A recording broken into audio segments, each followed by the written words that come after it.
নমস্কার বন্ধুরা, আজ আমি আবার একটা রান্না নিয়ে চলে এসেছি। এটা খুবই সাধারণ রান্না, কিন্তু খেতে খুবই অসাধারণ।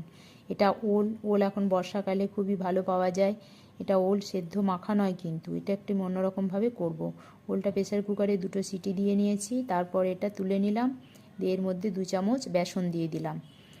তারপর আমি হাফ চামচ জিরে গুঁড়ো, হাফ চামচ ধনে গুঁড়ো এর সঙ্গে অ্যাড করব। এটা সম্পূর্ণ নিরামিষ, যে কোনো নিরামিষের দিনে আপনারা এটা বানাতে পারেন। এবারে স্বাদ অনুসারে লবণ দিলাম, টেস্টের ব্যালেন্সের জন্য একটুখানি চিনি দিয়ে দিতে হবে। আর যেটা দেব সেটা হচ্ছে আমচুর পাউডার। এটা হাফ চামচ মতো আমচুর পাউডার আমি এখন দিয়ে দিচ্ছি। আমচুর পাউডার বাড়িতে না থাকলে এটা 1 চামচ তেঁতুলের পাল্প আপনি এখানে দিয়ে দিতে পারেন। তারপরে কিছুটা আদা আর কাঁচা লঙ্কা বাটা দিয়ে দিলাম। তারপরে একটুখানি হাতে সর্ষের তেল নিয়ে এটা খুব কম তেলে আস্তে আস্তে গ্যাস কমিয়ে ভাজতে হবে। বেশি তেল দেওয়ার দরকার নেই, কম তেলেই এটা ভাজা হবে। এরকম ছ্যাঁকা ছ্যাঁকা হবে, কিন্তু খেতে খুব ভালো হবে। অবশ্যই বানিয়ে দেখবেন।